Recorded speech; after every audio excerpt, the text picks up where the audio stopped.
Close your eyes for a second and picture a millionaire. Go ahead, actually picture it. What do you see? Maybe it's a guy in a suit stepping out of a black car. Maybe it's someone checking a stock app on a yacht. Maybe it's a fancy watch, a corner office, a private jet on a runway somewhere. Now here's the twist. None of that is the thing that actually made them rich. Not the watch, not the jet, not even the stock picks. There is one specific habit that shows up over and over again in study after study in nearly every person who builds real wealth, and it has almost nothing to do with money at all. I'm not going to tell you what it is yet. Stick with me because by the end of this video, you're going to see this habit everywhere in your own life in ways you probably never noticed before. My name is Steve, and I spend way too much time studying what actually separates people who build wealth from people who don't. If you've ever felt like you understand budgeting, you understand investing, and you're still not becoming wealthy, this video might explain why. Hit subscribe before we get into it because what I'm about to show you changes how you'll look at every financial decision you make from here on out. Okay, let's start with what this habit is not. It's not a specific stock, it's not a side hustle, it's not some secret tax loophole rich people use. If you've watched enough of this channel, you already know I don't believe in tricks like that. This is something quieter, something that doesn't show up on a balance sheet but somehow ends up determining the balance sheet anyway. Here's the uncomfortable truth. The habit is delayed gratification. I know, you've probably heard that phrase before and immediately tuned it out because it sounds like a boring life lesson your parents gave you. But stay with me, because what's interesting isn't the concept itself. It's what the actual research shows about how powerful and specific this habit really is. You've probably heard of the marshmallow experiment. Researchers at Stanford gave young children a choice. Eat one marshmallow now or wait 15 minutes and get two. Simple test. But here's what made it famous. Researchers followed those same kids for decades afterward. And the ones who were able to wait, even as small children, went on to have measurably better outcomes across the board, including financial ones, decades later. That's the part most people forget. This wasn't a one-time cute study about kids and candy. It was a multi-decade look at how one specific skill, waiting for a better outcome instead of grabbing the smaller one immediately, predicted real-world results years down the line. Now, here's where it gets even more interesting. Because later research pushed back on the original marshmallow study in an important way. Follow-up studies found that a child's environment and economic stability mattered too. Kids who grew up in unstable situations had good reason not to trust that the second marshmallow would actually show up. Which tells us something crucial. Delayed gratification isn't a fixed personality trait some people are just born with and others aren't. It's a trainable practice skill that responds to your environment and your evidence that waiting actually pays off. Let's connect this directly to money because this channel runs on math, not vibes. Say two people both have $200 in extra spending money this month. Person A sees something they want and buys it immediately. Small hit of satisfaction gone by next week. Person B waits, not forever, just puts the money into an index fund instead. That $200 invested and left alone for 30 years at a historical average return of around 8% annually grows to roughly $2,000. One decision, one moment of choosing to wait instead of spending immediately. A 10x difference decades later from something that felt completely unremarkable in the moment it happened. Now let's push this math one step further because I want the scale of this to really land. Imagine that same decision repeated just once a month, $200 redirected instead of spent, every single month for 30 years, at that same 8% average return. That's not $2,000 anymore. That's over $270,000 from a habit that, in any single moment, looked like nothing more than skipping one impulse purchase. Nobody feels like they're making a $270,000 decision when they close a shopping cart tab. But mathematically, that's exactly what's happening, one repetition at a time. Now imagine that decision repeated, not once, but as a pattern, month after month, year after year, across every area of financial life. That's not luck, that's not a stock tip, that's the compounding result of one repeated micro-habit, showing up quietly in 1,000 small decisions that never look dramatic in the moment they're made. So here's the real question. If this is trainable, not fixed, how do you actually build it? Let's get into the framework. 4 steps. Step 1. Name your specific decision point. Delayed gratification isn't a vague personality upgrade you either have or don't. It shows up in specific repeatable moments. An impulse purchase, a should I invest this or spend it moment. A should I take the easy short-term option or the harder long-term one, fork in the road. Most people never actually identify these moments as they're happening, they just react. Step 1 is simply naming your personal recurring decision point. For a lot of people, it's online shopping. For others, it's dining out. Pick the one moment where you notice yourself grabbing the marshmallow most often. Here's a quick way to find yours. Look back at your last 30 days of spending, the same exercise this channel has used before, and look specifically for the category where you spent money you don't clearly remember spending. That fuzzy, forgettable category is almost always your specific decision point. Step 2. Install a pause, not a ban.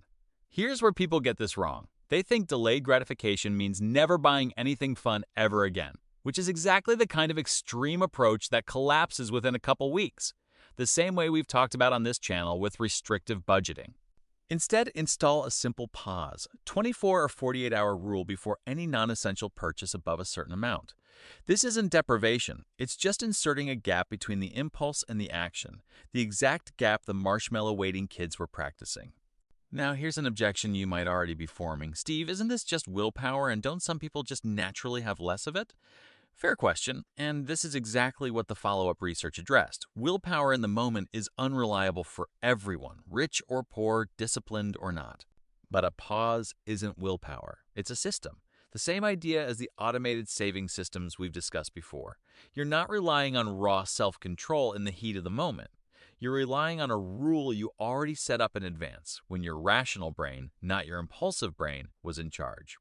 Step 3. Start with trivially small stakes. You don't build this skill by trying it out on a $20,000 decision first.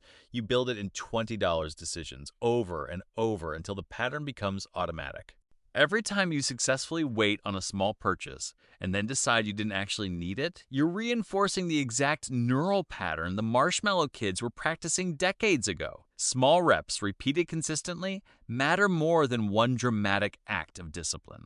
Here's a common mistake people make at this exact stage. They get a small win, feel a rush of motivation, and immediately try applying the pause rule to every purchase category at once. Groceries, gas, rent negotiations, everything all at the same time. That's not building a skill, that's just restrictive budgeting wearing a different name, and it tends to collapse just as fast. The whole point of starting with trivially small, narrow stakes is that the skill needs repetition in a low-pressure zone before it can handle anything bigger. Expand slowly, one category at a time, only once the first one feels close to automatic. Step 4. Track the compounding proof over time. This is the step most people skip entirely, and it's the one that makes the habit self-sustaining. Every time you delay a purchase and redirect that money into savings or investments instead, write it down, not to feel guilty about spending, but to build a visible growing record of what waiting actually earned you.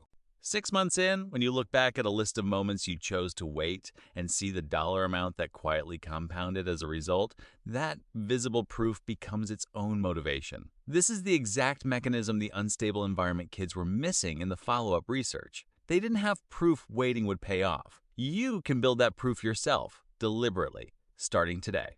Now a second objection, because I know some of you are thinking it. Isn't this just being cheap? Doesn't constantly delaying gratification mean never actually enjoying your money? This is an important distinction, and it's the one that separates this framework from just another restriction-based money strategy. The goal was never zero spending. The goal is intentional spending, where the things you do buy immediately are the ones that survived the pause and genuinely mattered to you, while the impulse purchases that wouldn't have survived a 48-hour gap quietly get redirected instead. People who practice this well often report spending just as much on things they actually love. They just spend dramatically less on things they don't even remember buying a month later. Let me walk you through how this actually looks for someone real. I'll call him David.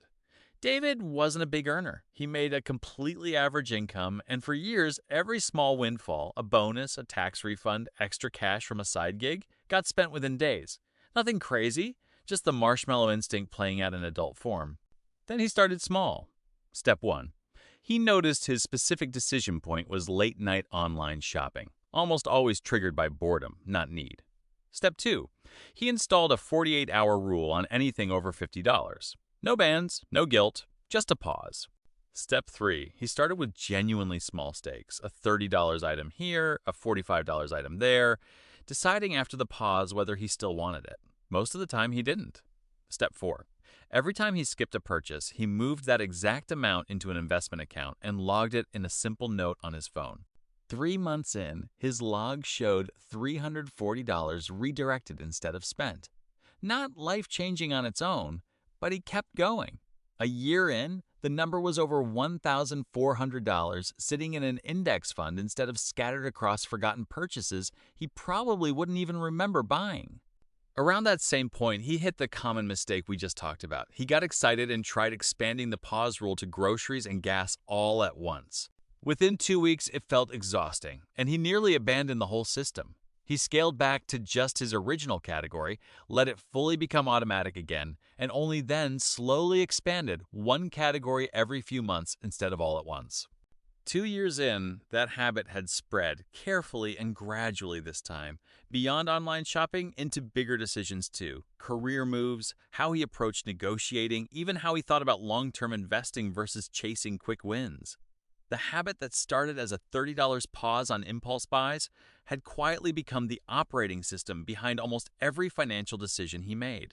By that point, his tracked log showed just over $3,900 redirected and compounding, not because he suddenly started earning more, but because one narrow, repeated habit had slowly widened its reach across his entire financial life. That's the entire point. This was never really about the marshmallow, or the $30 purchase, or even the money itself. It was about practicing in small, repeatable moments the exact skill that compounds into everything else. The habit millionaires actually share isn't a secret investment strategy. It's thousands of small, practice moments of choosing the delayed, better outcome over the immediate, smaller one, repeated so consistently it eventually stops feeling like effort at all. So let's recap. Step 1, name your specific recurring decision point, the moment where you notice yourself reaching for the marshmallow. Step 2, install a pause, not a ban, a simple rule that removes the need for in-the-moment willpower. Step 3, start with trivially small stakes in one narrow category, expanding slowly instead of all at once. Step 4, track the compounding proof over time so the habit becomes self-reinforcing instead of relying on motivation that eventually fades. Here's the truth most people never hear when they picture that millionaire in the black car or on the yacht. That image was never the cause of their wealth. It was the eventual result of a habit so small and so unglamorous that almost nobody thinks to talk about it. Waiting. Just slightly longer than everyone else, over and over, in moments too small to ever feel significant at the time. If this changed how you think about wealth, hit subscribe, because that's exactly the kind of thing this channel exists to explain. And I want you to actually think about this one.